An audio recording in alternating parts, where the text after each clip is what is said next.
आमचा देश न्यायव्यवस्थेच्या आधाराने चाललेला आहे. न्यायव्यवस्थेने दिलेला निर्णय प्रत्येक नागरिकाला मान्य करावा लागेल. न्याय येते, तिला नाकारता येणार नाही. म्हणून न्यायव्यवस्था ही सर्वोच्च व्यवस्था असल्यामुळे तिला मला निरोप विकार त्याला विकार करता येणार नाही.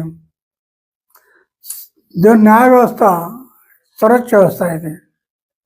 आता हे अरविंद केजरीवाल, मनोज सिसोदिया हे आमच्या पटडीतले कार्यकर्ते आमच्या बरोबर काम केलं त्यांना आम्हाला वाईट कसं म्हणणार रे?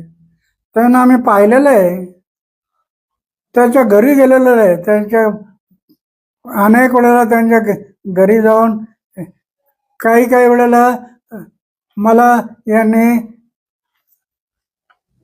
संध्याकाळ उशीर झाला म्हणून थांबवून मला सकाळी एअरपोर्टला सोडलेलं आहे.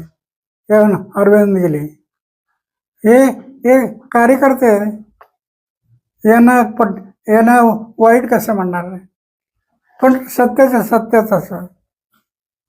ओके, आता काय सल्ला द्याल त्यांना राजकारणामध्ये? तुम्ही समाजकारणामध्ये त्यांना काय सल्ला द्याल? सल्ला द्यायचा झाला तर एवढाच मी म्हणेल की हा देश लोकशाहीवादी देश आहे.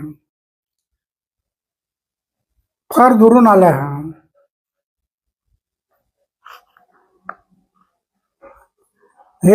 हा देश सही सुरळीत चालला असं वाटतं तर जाती पाती धर्म वंश पक्ष पार्ट्या बाजूला ठेवा आणि समाज आणि देश डोळ्यासमोर ठेवून चालत राहा.